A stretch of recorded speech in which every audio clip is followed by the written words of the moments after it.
Keputusan Pangdam 7 Diponegoro, Brigadir Jenderal Suryo Sumpeno dalam membekukan Partai Komunis Indonesia dan ormas-ormas di bawahnya berdampak pula di Surakarta. Pegawai stasiun balapan mogok kerja sehingga tidak ada kereta api yang jalan. Halo, assalamualaikum, salam sejahtera untuk semua. Jumpa lagi dengan saya di channel Obrolan Haris. Masih membahas soal gerakan 30 September tahun 1965.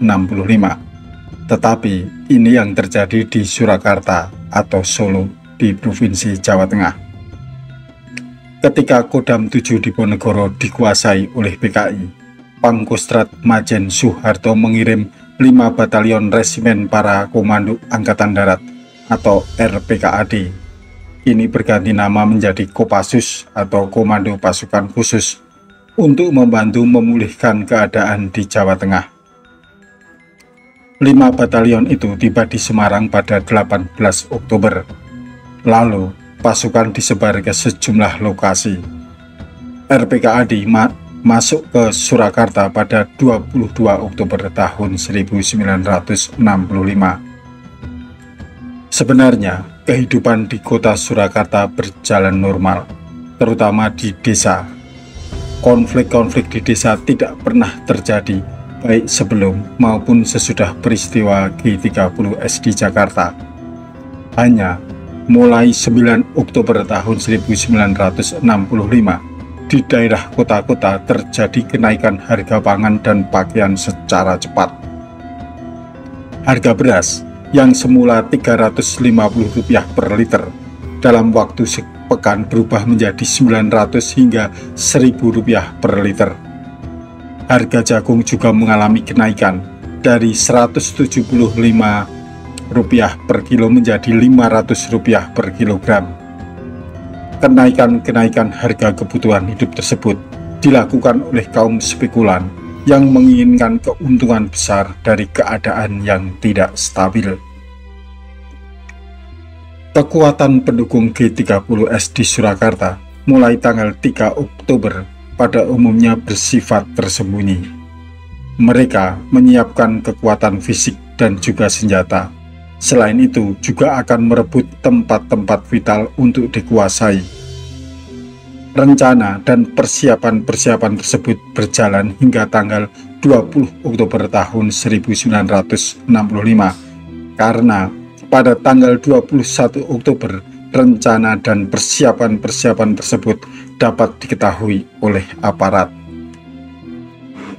Meski rencana itu bocor, massa pendukung komunis berhasil menguasai stasiun RRI Surakarta. RRI Surakarta atau Radio Republik Indonesia Surakarta mulai menyiarkan berita-berita yang terasa tidak normal bagi masyarakat awam.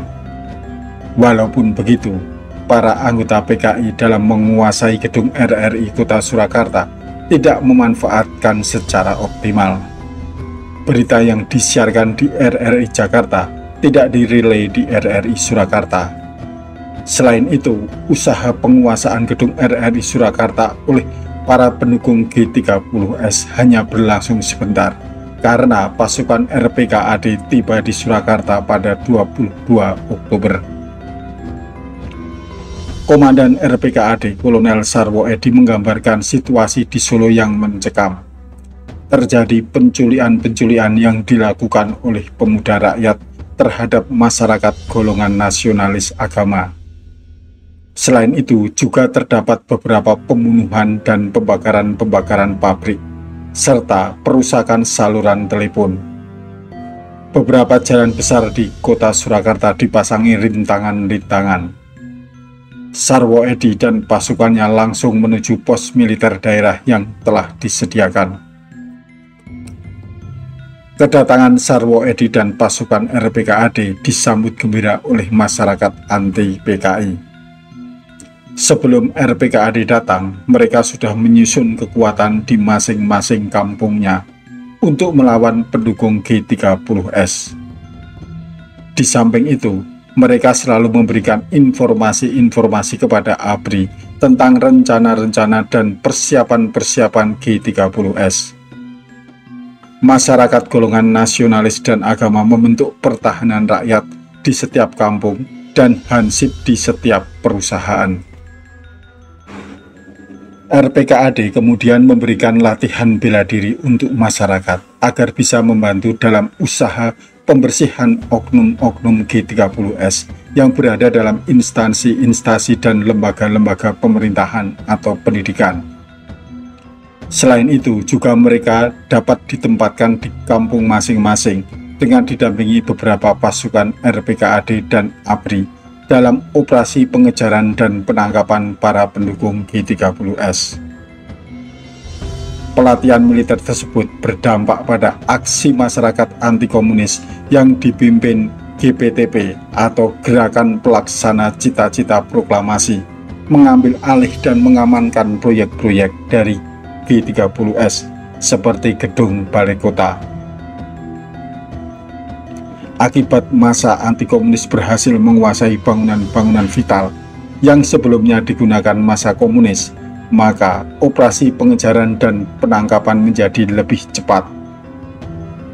Pasukan RPKAD berhasil menangkap 40 orang pemuda bersenjata tajam pendukung G30S yang akan melarikan diri ke Sragen.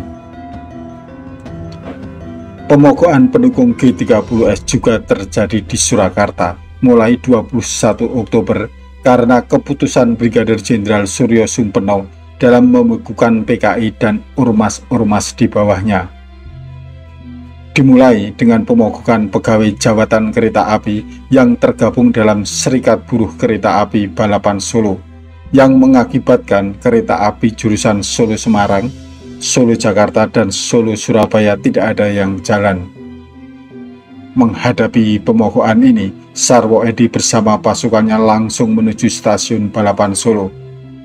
Sarwo Edi kemudian memerintahkan pasukannya untuk berjaga-jaga di sekitar stasiun. Sarwo Edi memubarkan aksi mogok itu. Setelah situasi kondusif, Sarwo Edi mulai berbicara di depan masyarakat yang berada di sekitar stasiun. Sarwo Edi memerintahkan pegawai yang ingin mogok kerja untuk berjalan di sebelah kiri Sarwo Edi. Ternyata semua pegawai yang melakukan pemogokan sebelumnya berlari ke samping kanan di mana Sarwo Edi berdiri. Setelah itu, Sarwo Edi langsung memerintahkan para pegawai untuk bekerja seperti biasanya lagi. Selanjutnya, Sarwo Edi mengatakan agar mereka tidak terpengaruh G30S dan diminta untuk tidak ragu-ragu membantu ABRI menghancurkan gerakan tersebut sampai ke akar-akarnya. Ternyata pemogokan pegawai perkereta apian stasiun Balapan ini dibarengi dengan aksi massa pemuda rakyat yang menghadang kendaraan umum di setiap ruas jalan. Situasi di stasiun Balapan tidak terjadi ketegangan karena para pegawai hanya melakukan pemogokan massal dan tidak mengancam masyarakat anti-komunis. Berbeda dengan massa pendukung G30S yang melakukan penutupan jalan dengan ranting-ranting pohon dan juga pemutusan saluran telepon. Ketika Sarwo Edi akan menghadiri pemakaman Brigadir Jenderal Katamso dan Kolonel Sugiono pada 23 Oktober, ia mendapat informasi bahwa massa komunis di sepanjang jalan Yogyakarta Solo memutus saluran telepon dan menebangi pohon di pinggir jalan. Mendengar informasi tersebut, Sarwo Edi bersama satu kompi pasukannya yang berencana menghadiri pemakaman di Yogyakarta langsung memutuskan untuk menghampiri ke tempat kumpulan massa pendukung G30S itu. Sarwo Edi memerintahkan, setelah pasukannya tiba di hadapan massa pendukung G30S di Jalan Yogyakarta Solo, untuk segera dilancarkan tembakan jika massa mulai nekat. Namun, belum sampai mendekat, massa komunis telah membubarkan diri dan melarikan diri semua. Usaha-usaha menutup jalan dengan menebang pohon berhasil digagalkan oleh pasukan RPKAD yang melakukan patroli dan pengejaran terhadap para pendukung G30S. Menghadapi banyaknya kegagalan, Sejumlah pemimpin daerah melarikan diri. Wali Kota Surakarta, Utomo Ramelan, bersembunyi hingga pada akhirnya tanggal 23 Oktober tahun 1965 menyerahkan diri kepada RPKAD. Kekuatan PKI di daerah Surakarta menjadi terpecah belah karena para pendukungnya mendapat pengejaran dan penangkapan oleh pasukan RPKAD dan ABRI. Hingga tanggal 24 Oktober tahun 1965, massa komunis menghindari bertemu pasukan RPKAD karena telah banyak anggota-anggotanya yang menjadi korban dan ditangkap.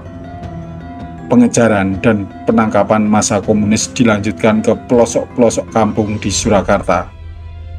Operasi pembersihan ini sekaligus mencari senjata-senjata yang digunakan massa komunis yang telah disembunyikan. Tanggal 2 November tahun 1965, pukul 22, pasukan RPKAD mendapat laporan dari anggota Kodim adanya senjata-senjata yang dikubur di dalam tanah.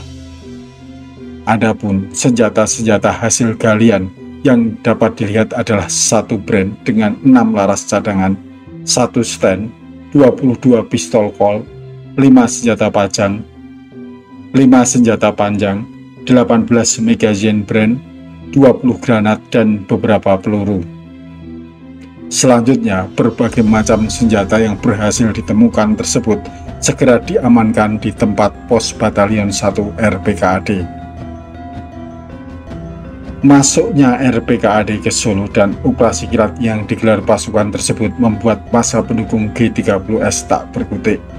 Apalagi massa anti-komunis mendukung langkah tentara dalam menumpas para pemberontak. Banyak anggota PKI yang ditangkap oleh aparat. Situasi mulai terkendali setelah tentara menerapkan jam malam dan rutin melakukan patroli. Teman-teman, demikianlah aksi RPKAD dalam menumpas para pendukung komunis di kota Surakarta. Semoga peristiwa memilukan seperti itu tak terjadi lagi di bumi Nusantara. Sampai jumpa di episode berikutnya dengan topik yang berbeda. Wassalamualaikum warahmatullahi wabarakatuh.